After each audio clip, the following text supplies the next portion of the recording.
आज आप fear files में देखेंगे एक ऐसी डायन की कहानी जो सिर्फ और सिर्फ अंधेरों में आती है और अंधेरों में आकर लोगों को अपना शिकार बनाती है। ये कहानी है डायन गीता की। ये घटना बीती थी मोनिका के साथ, जहां उसकी मॉम पूरे 10 सालों के बाद एक पागल खाने से लौटी थी और उसके साथ आई थी एक बहुत ही खौफनाक डायन जिसका नाम गीता था, जो केवल अंधेरे में रहा करती थी। आखिर कौन है वो डायन और क्या है इस डायन की कहानी? क्या मोनिका खुद को और अपनी माँ को इस डायन के हाथों से बचा पाएगी या फिर क्या होगा? ये जानने के लिए देखते रहिए फियर फाइल्स, डर की सच्ची तस्वीरें।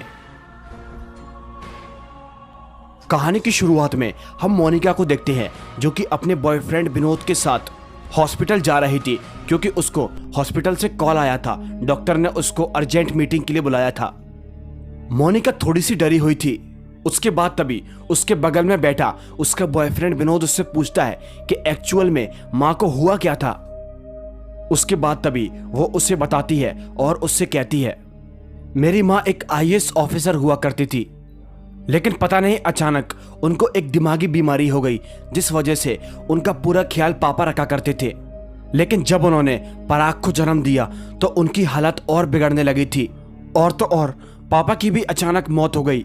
हम दोनों बहुत छोटे थे जब ये सब हुआ था, इसलिए फिर हम दोनों को हमारे मामा ने संभाला और माँ को एक पागल खाने के अंदर भर्ती कर दिया। मोनिका ने विनोद से ये सब बातें कही थी।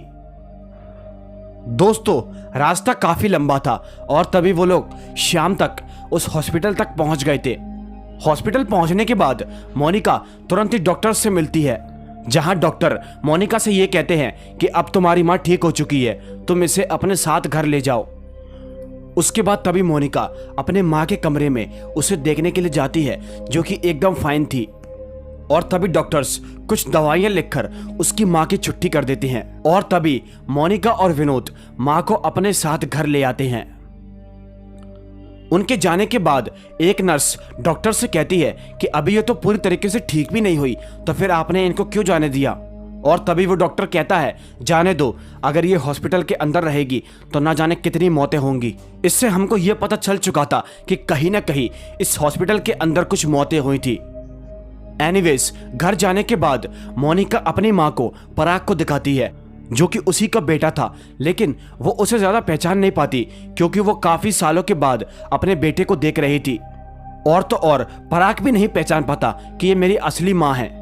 उसके बाद तभी मोनिका किरण यानी कि अपनी माँ के नाखून देखकर काफी शौक हो जाती है और अपनी माँ से कहती है कि हॉस्पिटल के अंदर तुम्हारी बिल्कुल भी देखभाल नहीं हुई, ना तो तुम्हारे नाखून काटे गए। दोस्तों, नाखून की बात सुनकर उसकी माँ काफी डर जाती है और मोनिका से कहती है कि ये नाखून वाखून मुझे नहीं काटना, ये उसे पसंद नहीं है। मोनिका उससे पूछती है कि आप किसकी बात कर रही हो, लेकिन वो उसे कुछ भी नहीं बताती। और हम किरण के चेहरे पर एक अजीब सा डर देख पा रहे थे।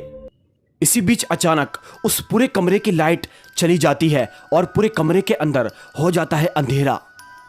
और तभी हम बाहर की तरफ उसी कमरे के बाहर एक काले साए को देखते हैं, जो कि कोई और नहीं, वही डायन गीता थी। मोनिका उसे देखकर काफी शॉक हो जाती है, लेकिन अचानक से लाइट आने के बाद वो डायन वहां से गायब हो जाती है। उसके बाद तभी शाम के वक्त सभी के सभी लोग खाना खाने के लिए तैयार बैठे थे और तभी पराग अपनी माँ को खाने के लिए बुलाने के लिए जाता है। और वो जैसे ही उसके कमरे के अंदर जाता है तो वो देखता है कि उसकी माँ ना जाने किससे आपस में बात कर रही है। पराग लाइट को ऑन कर देता है और उसकी माँ कहती है, लाइट को ऑफ करो, मुझे बिल्कुल भी पसंद नहीं है, मुझे अंधेरे में रहने की आदत है। उसकी माँ उससे कहती है कि मेरे लिए खाना यहीं पर लाकर दे दो, बाहर बहुत उजाला हो रहा है। और तभी पराग वापस जाकर अपने दीदी से यह बात बोल देता है। पराग एक बच्चा था और वो अब अपनी माँ को देखकर ही डर जाया करता था। उसके बाद तभी आधी रात को पराग को अपनी माँ के कमरे में से कुछ आवाजें आती हैं और वो जैसे ही उनके कमरे में चेक करने के लिए जाता है तो वह देखता है कि उसकी माँ फिर से न जाने किसी से बात कर रही थी। उसकी माँ उससे कहती है, तुम जाकर अपने कमरे में सो जाओ, मुझे और गीता को तो सुबह तक गप्पे लड़ाने की आदत है। भाई पराग को कुछ भी समझ में नहीं आता कि माँ किस गीता से बात कर रही है, क्योंकि उसके सामने तो कोई भी नहीं था। फिर तभी इतने में पराग वहां से वापस लौटता है अपने कमरे की ओर, लेकिन जाते वक्त वो अपनी माँ के कमरे की तरफ देखता है जहां उसे उसकी माँ के साथ वही काली सी डायन गीता दिखाई देती है।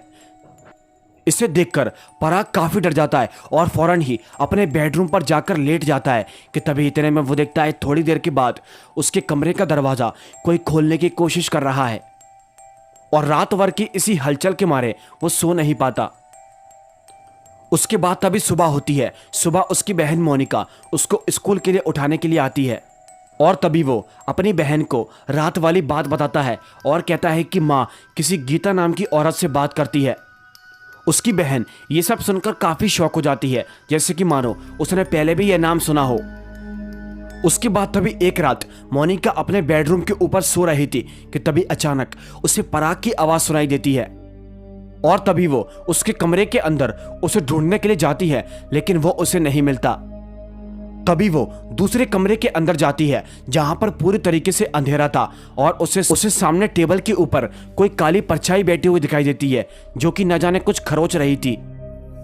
मोनिका फौरन ही लाइट ऑन करती है और वो वहां से गायब हो जाती है और वो जैसे लाइट को ऑफ करती है तो वो उसी जगह पर बैठी हुई थी। उसके बाद तभी मोनिका समझ जाती है कि ये एक डायन है और ये बस अंधेरे में उसे दिखाई देती है। उसके बाद दोस्तों तभी वो डायन उसके ऊपर अटैक करती है, लेकिन इतने में मोनिका लाइट को ऑन कर देती है जिस वजह से वो हवा में गायब हो जाती है। उसके बाद जब वो पराग को ढूंढते ढूंढते उसके पास जाती है तो वो उसे गोदरेज के अंदर मिलता है जो कि एक टॉर्च पकड़कर बैठा हुआ था। उसके चेहरे पर उस डर को देखकर साफ साफ समझ में आ रहा था कि ये उसी डायन से बचकर छुप रहा है। दोस्तों फिर तभी सुबह होती है। सुबह के वक्त मोनिका अपने कमरे के अंदर बैठकर चाय पी रही थी, लेकिन तभी अचानक उसकी नजर उसी टेबल पर पड़ती है जहां पर कल रात वो डायन बैठकर कुछ खरोच रही थी। मोनिका देखती है उसने एक नाम लिखा था और वो नाम कुछ और नहीं बल्कि वही था, गीता। ये सब देखकर वो काफी डर जाती है और वो ये सब बातें अपने बॉयफ्रेंड विनोद को भी बताती है, लेकिन वो उसकी बातों पर ज्यादा खास विश्वास नहीं करता। और तभी वो मोनिका को लॉन्ग ड्राइव पर लेकर चला जाता है। उनको लौटते लौटते रात हो जाती है और रात के वक्त पराग अपने घर के अंदर अकेला था, लेकिन वो घर के बाहर बैठकर वीडियो गेम खेल रहा था। अभी अचानक किरण यानी कि उसकी माँ उसके पास आती है और उससे कहती है, तुम बाहर क्यों बैठे हो, चलो मेरे साथ अंदर, अपन टीवी देखेंगे। पराग अंदर जाने से काफी डर रहा था क्योंकि पूरे घर के अंदर अंधेरा था। उसकी माँ उसे अपने कमरे के अंदर ले जाती है, कमरे की सारी लाइट्स को ऑफ कर देती है और टीवी के ऊपर एक हॉरर मूवी प्ले कर देती है, जिसे देखकर पराग काफी डर रहा था। पराग उससे गीता के बारे में पूछता है कि आखिर ये गीता कौन है। उसकी माँ उससे कहती है, गीता को पसंद नहीं कि कोई उसके बारे में बात करे, चुप हो जाओ। उसके बाद तभी हम उनके पीछे उसी काली डायन गीता को देखते हैं जो कि पराग के पास आकर उससे ये कहती है कि तुम मेरे बारे में किसी को भी नहीं बताओगे। पराग काफी डर जाता है और वहां से फौरन ही बाहर भाग जाता है और तभी गुस्से में आकर वो डायन गीता किरण को मारती है। खैर जब पराग बाहर जाता है तो वो देखता है कि उसकी बहन मोनिका अब वहां से वापस लौट आई है। पराग डरा सहमा मोनिका को सारी बातें बताता है और वो कहता है, माँ घर के अंदर अकेली है, वो डायन उसे मार डालेगी। तभी वो दोनों अपनी माँ को बचाने के लिए घर के अंदर भागते हैं। जब वो दोनों उसे ढूंढने उसके कमरे में जाते हैं तो वो उसे नहीं मिलती, लेकिन तभी न जाने कोई पराग के पैर पकड़कर उसको बेड के नीचे खींच लेता है। लेकिन तभी विनोद वहां पर आकर लाइट्स ऑन कर देता है, जिसकी वजह से वो डायन वहां से गायब हो जाती है और पराग को छोड़ देती है। उसके बाद तभी पराग, विनोद और मोनिका स्टोर रूम के अंदर जाते हैं जहां वो एक पुराने बक्से में से अपनी माँ के पास्ट के बारे में पता करने की कोशिश करते हैं। और तभी इसी बीच मोनिका के हाथ कुछ पेपर्स लगते हैं जिससे उसको ये पता चलता है कि मोनिका गोद ली हुई है, यानी कि किरण उसकी असली माँ नहीं है, उसकी माता पिता तो कहीं और रहते हैं। ये सब देखकर वो काफ़ी हैरान हो जाती है और वो ये सब पेपर्स विनोद को भी दिखाती है। फिर तभी सुबह होते ही विनोद और मोनिका उस पेपर्स में बताए हुए एड्रेस पर यानी कि अपने असली माता पिता के घर पर जाते हैं। वहां जाने पर मोनिका को एक आदमी मिलता है जो कि कोई और नहीं बल्कि उसका असली पिता था। वो उससे कहता है कि तुम्हारी असली माँ कुछ साल पहले ही चल बसी, जिसका नाम गीता था। कुछ साल पहले की बात है। तुम्हारी माँ यानी कि गीता पेट से थी, लेकिन तभी बहुत सारे गांव वाले उसके पीछे पड़ गए थे। गांव वालों का यह कहना था कि गीता ने एक तांत्रिक के साथ मिलकर गांव के एक लड़के की बलि चढ़ा दी है, जिस चक्कर में उन लोगों ने उस तांत्रिक को बहुत मारा और अब वो गीता को ढूंढ रहे थे। गीता जैसे तैसे करके अपनी जान बचाकर खिड़की से भाग गई थी और तभी सभी के सभी गांव वाले गीता के पीछे पड़ गए। और जब गीता को भागने का कोई रास्ता नहीं मिला तो उसने एक कुएं के अंदर कूदकर अपनी जान दे दी। उसकी मौत के बाद सभी लोग उसका अंतिम संस्कार करने की तैयारी कर रहे थे। गांव वालों का यह मानना था कि अगर सही समय पर उसकी आत्मा का अंतिम संस्कार नहीं हुआ तो वो एक डायन बन जाएगी। लेकिन इसी बीच मैंने पुलिस वालों को फोन कर दिया और तभी वहां पर एक आईएएस ऑफिसर किरण वहां पर आई, जो कि तुम्हारी माँ है। तुम्हारी माँ ने आकर गीता का अंतिम संस्कार नहीं होने दिया और उसकी बॉडी को पोस्टमार्टम के लिए भेज दिया, और ये गलती करने की वजह से वो एक डायन बन गई और वो इस सब का जिम्मेदार तुम्हारी माँ को मानती है। मेरे पास तो ऑलरेडी 3 बेटियां थी, इसलिए मैंने किरण को तुम्हें गोद दे दिया था और तब से तुम्हारी माँ उस डायन के चक्कर में पागल खाने में बढ़ती है। दोस्तों, इसी के साथ साथ उसके पिताजी उससे एक बात और कहते हैं, वो भले ही तुम्हारी माँ थी लेकिन अब वो तुम्हारी माँ नहीं है। तुम गलती से भी उस डायन को अपनी माँ समझने की भूल मत कर लेना। और तभी मोनिका को भी रियलाइज हो जाता है कि उसकी माँ गीता नहीं बल्कि किरण है।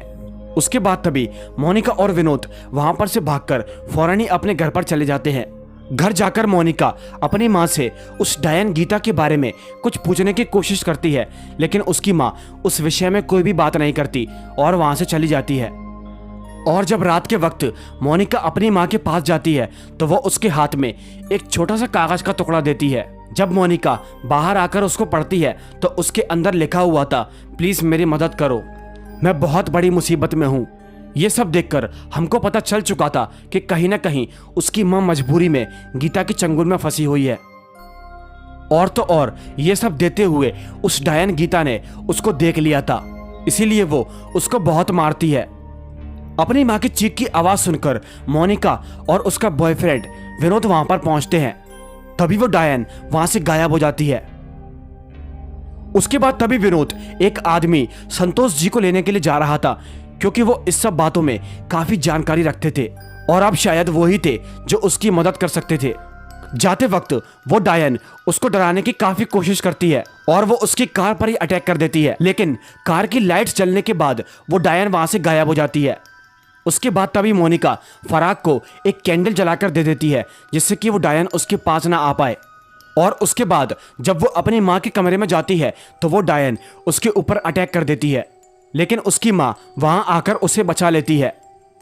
और जब वो वापस फराग को ढूंढने के लिए जाती है तो वो डायन उसे एक गोदरेज के अंदर बंद कर देती है। जब मोनिका उसके पास जाती है तो वो उसका भी गला बहुत ही जोर से दबाने लगती है, लेकिन तभी इतने में संतोष जी और विनोद वहां पर आकर उन दोनों को बचा लेते हैं। और बाहर जाकर संतोष जी बहुत सारी आग जला लेते हैं, जिससे कि वो इस डायन को इसी आग के अंदर जलाकर मार दें।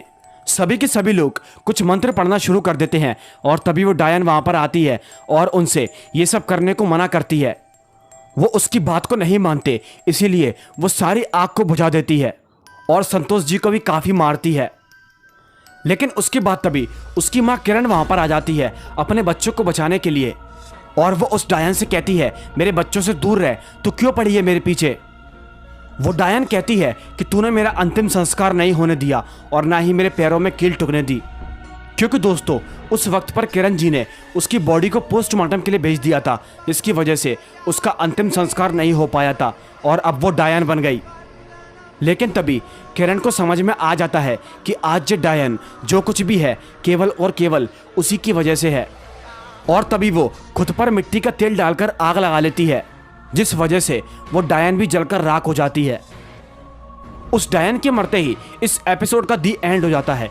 दोस्तों, आपको फियर फाइल्स की ये कहानी कैसी लगी? बेसिकली ये मुझे कहानी अच्छी तो लगी, लेकिन एक बात यहाँ पर नोटिस करने वाली है कि ये कहानी हॉलीवुड की मूवी लाइट्स आउट की पूरी कॉपी है। मैं उस मूवी को भी कल अपलोड करने वाला हूँ अपने दूसरे चैनल गोस्ट माइंड पर, जाकर ज़रूर देखिएगा और मुझे बताइएगा ये मूवी अच्छी थी या फिर ये एपिसोड। तो चलिए हम मिलते हैं आपसे फिर किसी एक नई कहानी में। तब तक के लिए बाय एंड